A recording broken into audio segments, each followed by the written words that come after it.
Welcome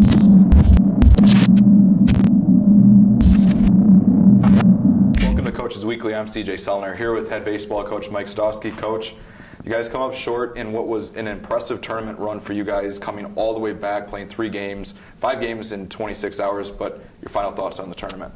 Well, I mean, I think first, congrats to Aurora. I think they played a great tournament and very deserving to be in the regional. It's a well-coached team. They've played us tough all 5 games that we played them this year. So, they're very deserving. So for them to represent us is great, and we'll be rooting for them down in St. Louis this weekend.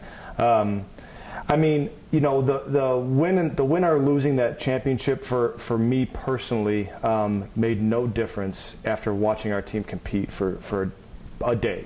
24 hours of baseball.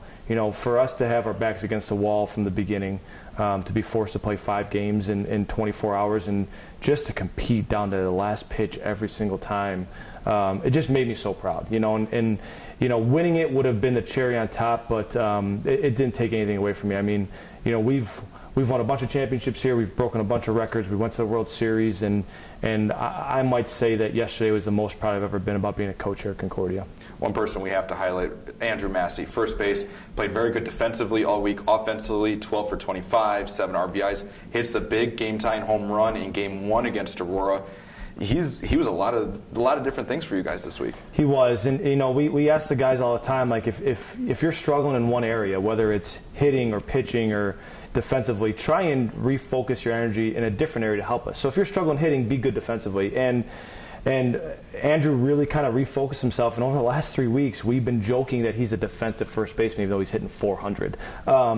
And then it showed again this week, that he really is a really good defensive player. And then we started to see him break out, and he was just seeing beach balls in the middle of that tournament. So I was more surprised when he got out than I was when he would hit a double into the gap. And he was one of the reasons why we were able to win as much as we did this weekend. Guys were getting on base in front of him, obviously, but he was our big catalyst. He was the guy that kind of shook that middle of the order and kept everyone going. So if we can get that kind of production out of him again this week, we're gonna see a lot of runs scored.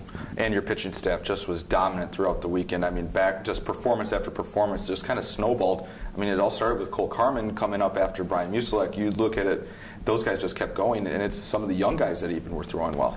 Absolutely. I think that was the best we've pitched all season collectively. I think we had 1 bad inning out of the 59 I think that we played, which again, if you do that this week, we're going to be pretty successful. So I was really proud of our pitching staff because it's a tough time to pitch. You're pitching against really good teams every game. They're in elimination. They're in desperation mode. Everyone's playing well. That's why they're in the tournament. So for our staff to come up, especially some of the young guys like Cole Carmen, like Trey Grassel, Noah Dressler on the last day, it said a lot about our group and what we have going here, that there's a never say die attitude, and that we can win in a lot of different ways. And the offense has really carried us through this entire season. They've been just tremendous. And for our pitching staff to step up and keep us in games this whole tournament was really good to see. Now you guys get to head to the regional for a 7th straight time. You guys now have that opportunity as the #1 seed at a 6-team regional. We kind of talked about it. It's a lot different of a look of a Midwest regional when you kind of look at it, the feel, compared to what you've seen at the Whitewaters, 8 teams. You look at up and down, you have 6 top 25 teams. So it's a little different for you guys. It is. We've never been in a position to be the #1 seed. So not that we're not used to having a target on our back, but that's going to be a little bit of a different position.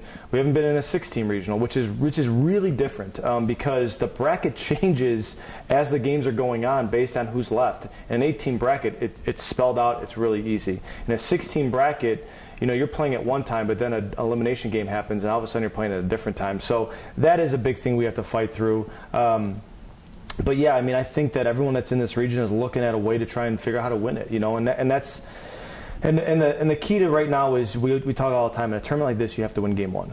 So we're focused on Bethany and Lutheran, but it is nice to not have to look over the mountain of 7 teams. We only have 5 others that we have to try and outlast, and you can kind of game plan a little bit better. When you're in those 8-team regions, you're looking at 7 teams you're trying to beat, and you just don't know which way to go. So that's a little bit of pressure off of us. We're going to be playing up in Minnesota, and so the weather won't affect us because we played way more cold games than we've played warm games this year.